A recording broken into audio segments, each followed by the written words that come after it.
What is up, people? Today I'll be going over my top 10 Caveman platformers on the original Game Boy. I wish I could say color too, but Caveman video games quickly faded away from existence, which is very sad. I guess modern developers have no respect for our ancestors who battled the dinosaurs for survival. Luckily, we have plenty of Game Boy games to depict this for us though, although not all of them are good, but all of them are platformers. And the first of these not so good games is Chuck Rock. This game exists on all platforms, so it's possible one of these versions is a quality game. Let me know if you think so in the comments. I haven't played them yet, but I think no Chuck Rock fans will enjoy this Game Boy version. It was clearly done just so that they could say they put Chuck Rock on the Game Boy, without actually caring about its quality, which is the fate of many Game Boy conversions. The graphics are ugly, the music is unpleasant, and there is a lack of polish, as I've seen someone get soft-locked in this game. One thing that's nice about these Caveman Game Boy games are the very accurate titles, as the gameplay premise here is indeed to chuck rocks, either to progress through the levels, which is why they're soft locks, or you can use it as a weapon. But you can also use this guy's big fat belly. So this game is ugly, unpolished, but what's most important is whether or not it is fun, and it's not at all. Not the levels, mostly because Chuck Rock is so slow and sucks to play as, but this game also probably has some of the most boring and least interesting bosses ever put into a game. This game did at least beat the 11th spot, the Flintstones, Burger Time, and Bedrock. Please just play Burger Time Deluxe and not this game. Unlike Chuck Rock, the Flintstones actually has good qualities. There's some nice ambient music, although most of the music is forgettable, multiple playable characters, and some unique ideas that make the game stand out. This is basically the Shenmue of Caveman platformers, as there are video games within this video game. I guess they thought this was a thing that they could do because this is based off a live action movie, so like real life. You can find coins in the levels to use as credits to play the arcade games. There's one like Pac-Man and there's one like Space Invaders, although I'm pretty sure I didn't actually play most of them. When I played the Space Invaders one though, I just couldn't die and it went on forever. Then when it finally ended and I had a score of over 500, I got nothing. Just like playing video games in real life, so I guess it's accurate. But yeah, no lives, no nothing. It's high score chasing games within a game, and it ends up halting the main game, so there's really no point to playing these. This game does throw a ton of mini games at you for extra lives though. There's a surprising amount of variety in this game, for better or worse. The maze levels I don't like at all, while the straightforward platforming levels are alright but seem to drag on too long. The boss fights are unique. I guess I'm damaging this guy by giving him a mug of something. Maybe this would make sense if I actually watched the movie. Overall, I wish I could put this game higher for its quirky ideas, but in terms of engagement, this is an accurate placing for me. Although the Flintstones King Rock Treasure Island is a much more generic title, it's still more consistently engaging from start to finish than the Flintstones movie adaptation, but unfortunately it kind of plays like a poor man's Adventure Island. You can throw axes like in that game and ride a dino, but the slow speed makes it not nearly as fun. Plus there might be some slowdown on top of that, and the levels can be non-linear, and may require you to hit an enemy to turn them into a platform to access different areas, which is not actually fun to pull off. Mostly just annoying and tedious as you have to rely on enemy behavior. Despite being mediocre and much more uninspired than the previous Flintstones on this list, this sticks to being an inoffensive playable video game during the whole duration, which is good enough to earn the 8th spot. To be honest though, I had very little memory of this one prior to rewatching my footage. Number 7, Joe and Mac. Okay guys, I'm gonna be honest, I don't want to talk about this one because I just talked about it in my previous video going over my top 15 Game Boy Ninja games, but as you can see, my 7th favorite Caveman game is only my 10th favorite Ninja game, and this version deserves praise for at least being better than the NES Joe and Mac. But one weird thing I learned recently is that Joe and Mac has a Game Boy exclusive game, which is Frankie, Joe, and Dirk on the Tiles. I guess it's technically also a Dragon's Lair and Dr. Franken game. This has to be one of the weirdest crossovers I've ever seen, considering 0 people on planet Earth ever desired this. I guess this happened because Motive Time developed Joe and Mac, Dr. Franken, and Dragon's Lair on the Game Boy, but what's weird is that they didn't even develop the crossover game, which was instead done by Audiovisual Magic, and the gameplay is just completely unappealing tile matching puzzles. Maybe this could have actually been neat if it were anything else. Yeah, I know we're getting a bit off topic here, but I figured I would mention Joe and Mac's other Game Boy game this time, which has to be one of the weirdest and most worthless games in existence. It keeps me up at night. Speaking of weird games, we got Bonk's Adventure, which is certainly not worthless, but it is weird they try to get Bonk to be the mascot for the TurboGrafx or PC Engine in an attempt to get people to buy it, when he would end up making his way onto various Nintendo platforms and even the Amiga anyway. Even his Japanese name is PC Genjin, or Primitive Man, which sounds just like PC Engine, so yeah, they really wanted this dude to be the face of the platform. Now Caveman platformers are cool and all, that's why I'm making a video on them, but let's be real, this dude just does not have the same appeal as Sonic or Mario, who star in some of the best games of the 4th generation and were system sellers as a result. The platform should have been able to compete with the other two, since it has countless great games in Japan where it sold twice as much as a Mega Drive. Clearly knew this, but they seem to drop the ball a bit in the West, and I can't help but think that making this merely decent game the face of the platform may have had something to do with that, especially considering that here on Game Boy, Bonk is just another caveman platformer. It's also kind of weird they pushed him to be the mascot when Hudson didn't even develop Bonk, they merely published it, and AI seemed to develop his 3 adventures on the Game Boy, one of which is not on this list because it's really just a mini game collection when this video is about platformers. Anyway, Bonk's adventure has pretty nice graphics, his abilities are fun, you go around bonking everything with your huge head, and I like to flip around indefinitely when I play as him. He can use his teeth to climb, and he eats various different meats causing his head to explode, leading him to gain some weird powers. Although admittedly in this Game Boy game he doesn't really gain anything all too interesting, just basic stuff that makes him stronger or faster. My main problem with Bonk though is that I don't really love how this guy handles, which as you might guess is pretty important for a platformer.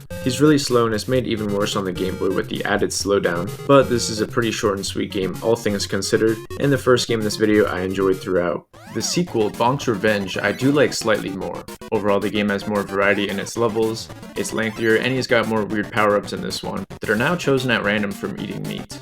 While almost equal in quality, it's still more grand of an adventure than the first Bonk, with overall more interesting levels and bosses, and I mean my problem with Bonk being slow and not feeling too great to handle remains. So if you like the first game, you'll like Bonk's Revenge. If you didn't like the first game, you probably won't like this one either. If you're interested though, there's actually a Japan exclusive cart with all 3 Game Boy Bonks on it, Genjin Collection, which is unsurprisingly significantly cheaper than getting either of the Western releases individually. 5 seconds after turning on Prehistorik Man and simply watching the title screen play out, you'll be able to tell that this is one of the most graphically impressive Game Boy games. The amount of detail with these parallax effects by programmer Elmer Krieger is remarkable, which he could apparently pull off because he was used to programming on the Amstrad CPC, which he says is basically a Game Boy with a color screen and keyboard, and was what this game originally released on as Prehistoric 2. I really love this game's details even when something as simple as text comes up. It's always trying to wow you, and the boss fights are pure spectacle. They're really like nothing you'll see on Game Boy. They feel like something you'd see in a more modern cinematic game, which is not necessarily a good fit for Prehistorik Man, since it's I think the second hardest game on this list. Game overing will have you returning to the impressive demo scene, so on repeat playthroughs, it can feel like the boss fights drag on, while you just want to get to the actual levels. I don't love the actual platforming though. Prehistorik Man himself feels limited, although whacking things with his club, as cavemen often do, is pretty fun. It's been a while since I did a playthrough, but I do remember the levels feeling pretty unfair on the first attempts due to blind jumps, but nothing you can't overcome if you're someone like me and don't want the game to get the last laugh. Sometimes it gets personal and I just can't stop playing a game until I beat it. But yeah, the presentation in this title is superb. I forgot to mention the music is really good as well, but you can probably tell from listening yourself. The design itself is not the best, but it's something I can overlook if I'm having a fun time playing regardless, that's how it is. These games are ranked by how much I enjoyed them at the end of the day, and Prehistorik Man's gotta go down as number 4. You know what definitely is the hardest game on this list though? Genjin Kotts, a Japan exclusive game based off these drumming toys, which I guess may have been popular over there. This game is hard for a lot of reasons. You die in 2 hits, 1 hit if you don't have a club, and if you do get hit, you'll lose your club. It's a huge disadvantage to have to punch everything without any range. When you die, you don't even respawn with the club, and with the way checkpoints are in this game, you might have to play through sections completely clubless. In this way, it's harder than Ghosts and Goblins, since that game is kind enough to give you your armor after you die. The enemies are relentless. Just look at this. I got no club and there's 3 dudes chucking rocks at me over spikes that'll kill me if I step just slightly too forward. The biggest problem with this game though is the music. The background music in the levels is just a 5-second drum loop. This is pretty baffling when this is the same developer as Sumo Fighter, which has great music, and they share the same composer. But the music is saved for these basically Simon Says Rhythm mini games between worlds. They go all the way up to a 15-hit pattern, with a left hit, right hit, double hit, and wait. If you fail this, it'll send you back to the previous level. Yeah, this is stupid, completely BS, and the hardest aspect of this game, and should not have been put in at all, but unfortunately this is based on a music toy, and not an original work. Would have been nice if this was just a pure platformer, when all this does is slow down the game. This type of design is especially stupid when there's no passwords and you have only 2 continues. It feels like they want you to suffer a bit. But I have to say I am a fan of the core platforming gameplay. This dude handles great, probably some of the best and most responsive controls I've experienced on Game Boy, and it is truly satisfying when you manage to advance in this game. There are some things that make this easier though, such as dropping down from platforms, which I didn't realize until pretty late, since it's uncommon for Game Boy games to allow you to do that, and it's useful to know you can't take damage from human enemies if you're right next to them, as it's only their weapon that kills you, I think. If you earn 200 music notes, you can get an extra life, which takes a long time. Attempting to do this really slows down the game and is not really worth it in my opinion. Look, this is a fun game, otherwise I would have never put in the effort to complete it. I really do enjoy the platforming portions, although I really do not like the water levels. The swimming sucks and I found myself damage boosting to get through this because I don't even know how you're supposed to avoid these spikes. This is quite unfortunate when you need your club to stand a good chance in this game. Water levels in games are almost always used as an uncreative way to add gameplay variety, but suck more often than not it seems. Also, I really hate the unpredictable squid enemy on this level. Screw this guy. I know I said a lot of negatives, but I promise, I think this game is fun and I couldn't stop playing it till I beat it. It's my engagement levels which matter the most, and I was engaged enough to put this number 3, thanks to this being truly challenging and having solid levels for the most part, and great controls. Now, which of these Caveman platformer games I declare as number 1 was always going to come down to one of the 2 Adventure Island games on the system. Adventure Island, I think, is definitely the king of all Caveman platform franchises. That's why there were 4 titles on the Famicom alone, one of them even being the last game on the system. You could argue that Wonder Boy is the actual true king, since the first Adventure Island is basically a reskin of that game, and Wonder Boy is the one that still persists to this day. But I've seen people say that Adventure Island isn't actually a Caveman video game, because Master Takahashi, who you play as, is in fact a regular person who just happens to be a gamer god. Plus he has a baseball cap and rides a skateboard, so he's basically modern day as well. Well, I don't care because he rides dinosaurs for crying out loud. It's also pretty funny that there are now 2 Hudson Caveman franchises with 2 games each on this list, but anyway. I have to pick Adventure Island 2 Aliens in Paradise as number 2, which I should mention is a portable version of Adventure Island 3 on NES. While this is definitely the bigger of the 2 games with overall more content and even has an overworld, on average I like the content less than the first game, since there were some parts I must admit I was a bit annoyed by, like the entirety of World 6 and its damn slippery ice levels.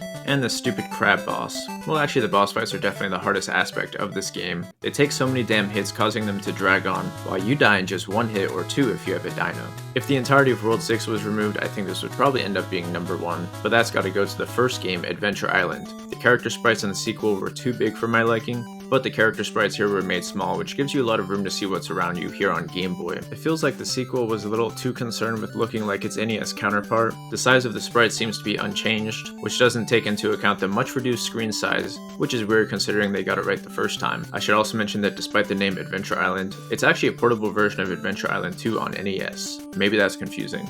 And while this version could be seen as compromised, as it has only 40 stages versus the NES game 66, I just like the content more on average here, which is more important to me than simply more content. I don't really think this game has any lows, and I can't really go wrong with it. So while it may come across as basic as far as Caveman platformers go, even when compared to Hudson's more quirky Bonk, I think the designers really knew what they were doing here, and I gotta crown it as number 1. I realize I didn't talk about the gameplay much for people who may be unfamiliar. The main thing that differentiates Adventure Island from other games on this list is the health bar, which is basically a timer, or kind of a hunger bar. This is always depleting, so you have to eat everything you come across, which keeps you on your toes as you need to get through the levels at a quick pace. Apparently using your axe causes it to deplete faster as well, so it may benefit you to be wise and use your weapons sparingly, but I am a big fan of this very arcade design. Be sure to let me know if you disagree with my Caveman ranking though, and I'll be sure to check out yours, if you happen to have one, that is.